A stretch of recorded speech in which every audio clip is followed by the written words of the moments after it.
Welcome to Toffee TV. It is the player ratings. Wolverhampton Wanderers won, Everton won. A decent point considering we were rubbish. Let's not beat around the bush. We were very poor tonight. Let's get into it. Jordan Pickford. Could he have done better with the goal? Well, it was very close to his hand, and he did get something on it. Was it the fact that the player sort of took it in his stride and took it pretty early, didn't settle? I don't know. I just think maybe Jordan could have done a little bit more with that. He did make two good saves, one in the first half before that and one in the second half at 1-1. But I think he could have possibly done a little bit better with that opportunity. The I don't know what you call it, XGP or whatever it's called, is the goals presenter was 0.03. But yeah, I don't know.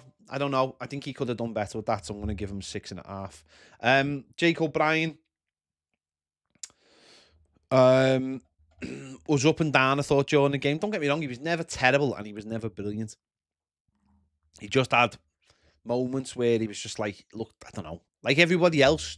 It's like a Everton do this, and they do this at Wolves quite often. There's like a collective fog over the whole team. Is there some kind of like, I don't know, is there some kind of like Wi-Fi signal over the ground that stops Everton players playing well or something? Won 2 out of his 4 ground duels and won 2 out of 2 of his aerial duels. He did all right, but without being amazing. In the first half, he looked quite neat and tidy at times, and then as the game gone on, he just started to make like little, I don't know, not sloppy errors, but I don't know. It's probably still got to remember this is a centre-back playing at right-back, but 45 touches, 73% pass accuracy. Yeah, he was fine. He was fine, but just show you there's his map there, heat map. So not much in the final third. A lot of it in our half and in our box, which just shows you like the which way the traffic went for a lot of the game. So Jake O'Brien, I would give a 6.8 for today's performance. For Tali Michalenko on the other side, again, not much in the final third at all. Most of it in our half, so didn't really get forward too much. 5 clearances, 1 interception, 4 tackles, won 5 out of 6 ground duels, and 1 out of his 2 aerial duels. And again, just nothing special, just done his job for the most part. Nothing spectacular at all. I'd give Michalenko a 6.9 for today's performance. James Tarkowski,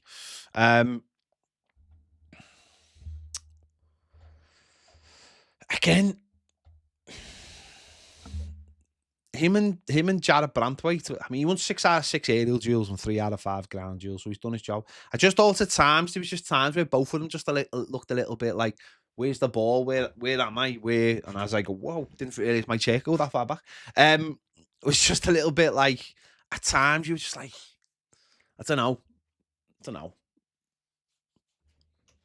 He was pretty solid.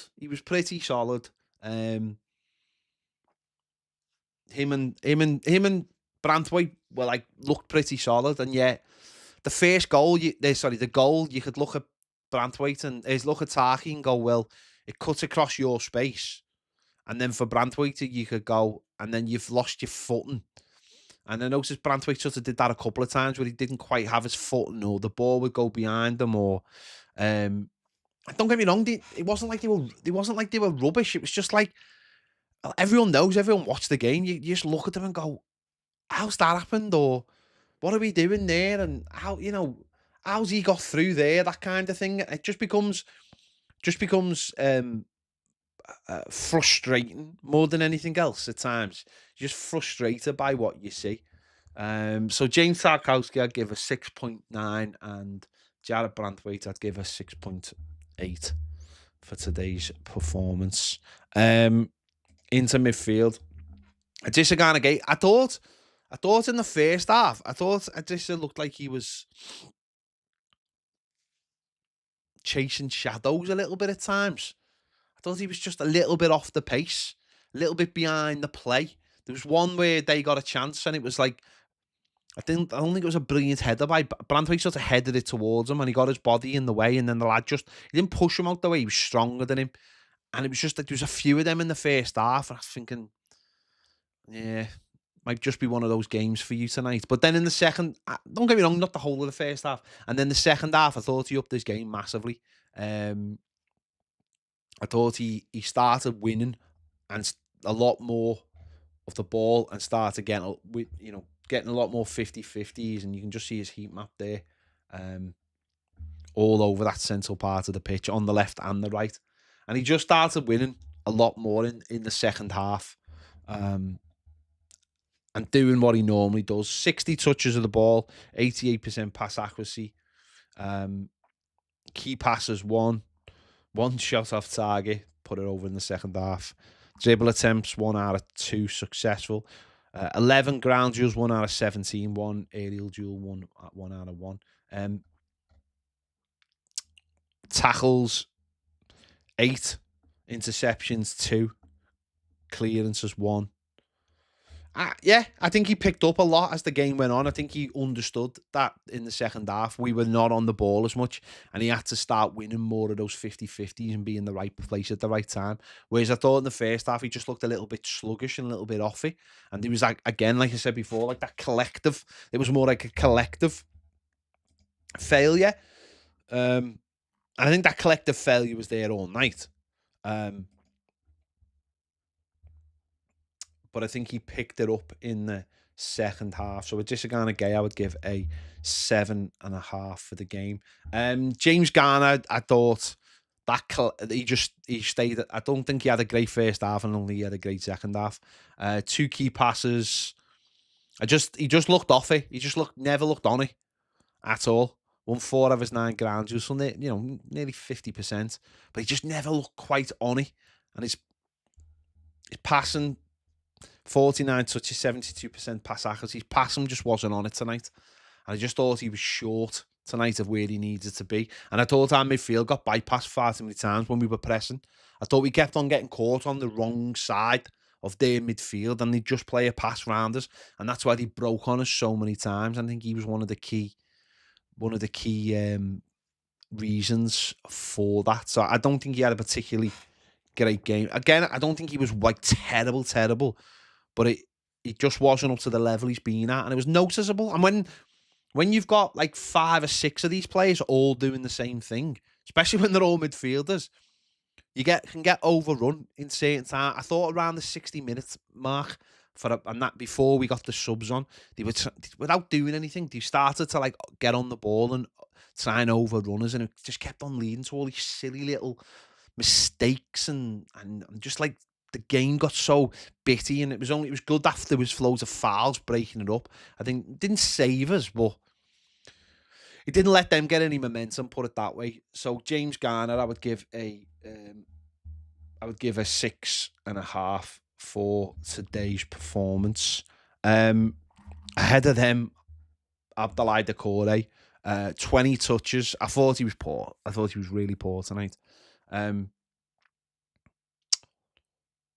Yeah, it was like the game that everyone. It was like when people tell you about Doucouré, when obviously when we have conversations about Doucouré and whether we should play Doucouré and Alcaraz, and you can say all the things that I'll say about him, maybe of like he presses well, he's got loads of energy, he covers the ground, he's got a goal in him, and then people go, yeah, but Alcaraz does this and Alcaraz does that, and all the things that people say Doucouré doesn't do or does do, but it does them because they're bad.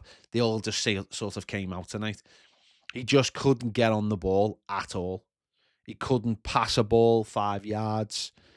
Everything he did, he just seemed to fail at massively.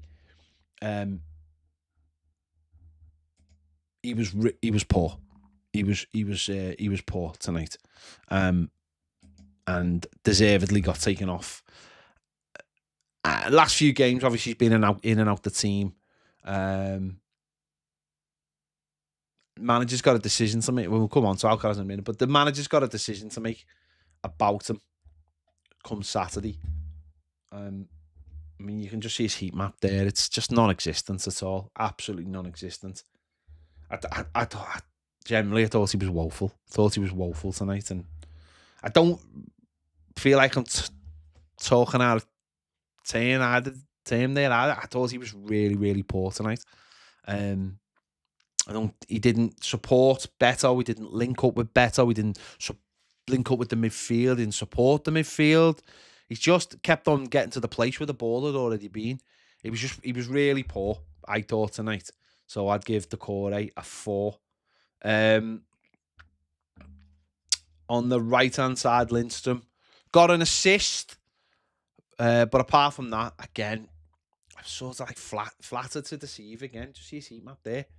It's like that one big red splodge there. But listen, he's not a winger. That's so clear as day. He isn't a winger. He doesn't know how to take people on. He doesn't know how to beat people. He doesn't know how to get round them. He tries to get on the ball, and he never gets into a position like a winger one where he wants to go on the outside. He wants to get on the ball and come inside of it. It's clear as today that he's a 8 or a 10, but he's not a winger, and he's getting games in that position because there's nobody else to play in that position. And I said at the beginning of the season we needed. Everyone said we needed a right winger. Now, some people told me he was a right winger. He's not a right winger. He's never ever a right winger because he doesn't know how to go past the player. And that's not me having a go with him. He's just not a right winger. So obviously he got an assist tonight. He was aiming for Jack Harrison, but he also did fall over as he was kicking the ball to him. But he didn't do much. He didn't do much past that at all. 20 touches of the ball, 1 key pass, obviously the assist. No crosses, long balls 2 out of 2, no shots off target. 1 shot blocked. No dribble attempts. Ground duels, yeah, he's won 6 out of 8 ground duels, but he's a wide man. And don't get me wrong, when you're playing away, you do need your wide men to work back and do some hard work for you. But his stats are still pretty bad. So it was I wasn't shocked when he was taken off again. He normally only really lasts like half an hour. An hour. The irony is, the game we needed him to last longer, that was the Man United game when he went off sick. So Lindstrom I'd give, because he got an assist, I'd give a 6.5. But that's only because he got an assist, if I'm perfectly honest. Jack Harrison on the other side obviously got the goal. Nice to see him get the ball out of his feet and have a strike at it. 35 touches.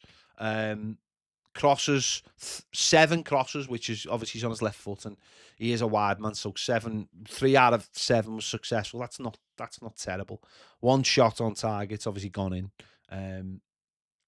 Big chances created, 1 as well. Dribble attempts 2, 1 successful. A little bit better than Lindstrom. Obviously getting the goal. Looked a little bit more lively, but still I want more. And the manager said it before the game and he said it after the game. He's obviously had to swap sides as well later on in the game, and you can see his heat map there. He's on both sides. But the manager said it before the game, and the manager said that after the game. He wants more out of him. He said about Jack Harrison, he said, I saw him score loads of goals at Leeds. He still said, yeah, he scored a goal, but I saw him score loads of goals at Leeds. I want him to do more. I want end product, and I think that's what we all want. And both of these players said it last week, Friday on the show.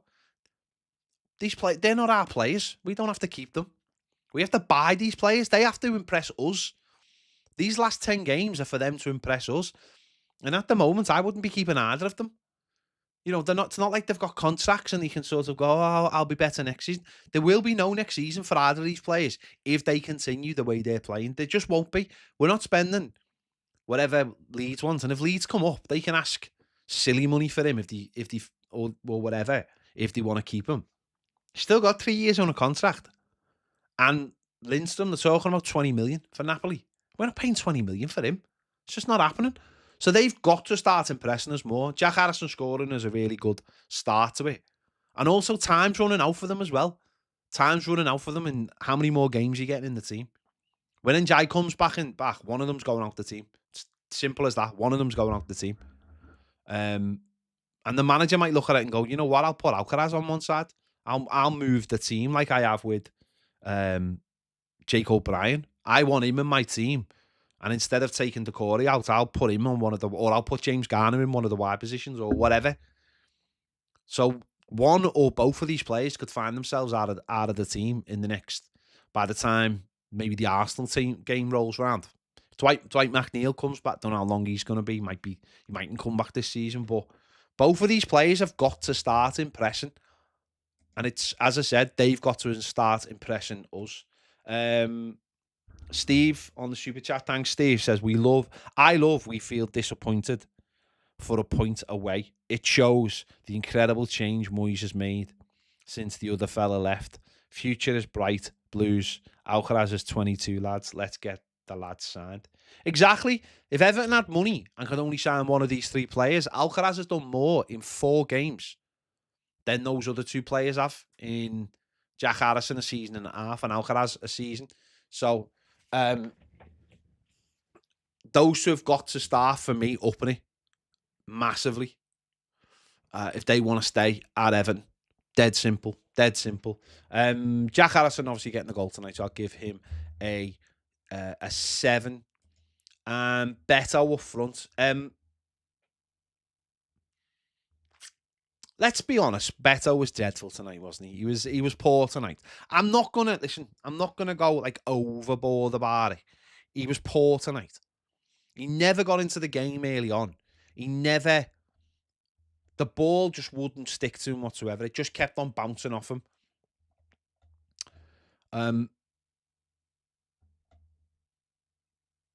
He had a couple of chances. It's gone down as 2 big chances missed. He had a couple of chances to score. I mean, they weren't both I don't think they were massively clear cut, but he's had I was just trying to think back. Like Decore had one in the first half, and he's had one, and then he's had a big one in the second half. 26 touches. He just couldn't get into the game. He just found himself every time on the wrong side of the defender. And when those balls were getting put into the channels, he just looked a yard behind this, the lad marking him. He was poor tonight. He was poor. And I think you can say that. He was poor tonight. And I think that was possibly his worst game, again, under Moyes. Mate, the Bournemouth game, he wasn't great either. I thought against Brentford, he did all the right things, but without scoring. Tonight, didn't think he did anything right. I thought he was, I just thought he was poor all game, and he just couldn't. It was tonight was when we needed like more of the footballer side of him, where you have to control it and you have to get it into the midfield, and it just wasn't his kind of game tonight, and I think it showed his deficiency. Some games show all the reasons why he's a good centre forward. The one-touch finishing and running into the right place. And then when Alcaraz came on and set him up for it, that's what he needs. He needs someone running with the ball so he can pull into space and create opportunities. But I just don't think we were set up to play with Beto tonight. And I just don't think he helped himself either in the way we played either. So I don't think he had a particularly good game. You can just see his heat map there. Maybe tonight was more suited for someone who can hold the ball up. And as I said, if Decore had a better game, then maybe Decore brings him into the game. I don't think it's for the one to trying at all. I think he gives everything, but I just thought tonight he was poor, if I'm honest. And again, as I said, I don't think there's anything wrong. Don't think there's anything wrong in saying that either. It just wasn't his game tonight. It just wasn't. And listen, he's been brilliant. He'll score goals. He scored goals, and he'll score goals. But I think what tonight needed was someone else to come off the bench after an hour. That's what it needed. That's where you need that other centre forward to come off the bench. And it shows, obviously, Chimiti's not right yet. But that's where you do need that other centre forward to go, it's not your night tonight, mate. And that's it. It's not your night tonight. So, and we haven't got that person on the bench, and that's fine. That's absolutely fine. Beto's done more than we asked for him so far of him. He's done brilliantly. So he's had an off night tonight. Um, it's one of those things. It's one of those things. I'm not going to have a go at him because I don't think he's a. I've always said I think he's a very raw player, and I think we saw all that rawness tonight. And we absolutely saw all the rawness tonight. And that's it. That's all it is. So Beto, I would give a 5 for tonight. The subs, contrasting fortunes with the two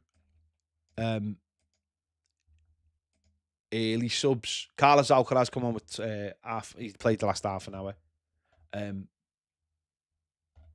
I thought he really added something to the team. 80% pass accuracy from 19 touches. Set up one big chance, created, had another shot on target. He is a real live wire. Dribble attempts, 3, 2 successful. Ground duels, 1, 2 out of 6. So a third.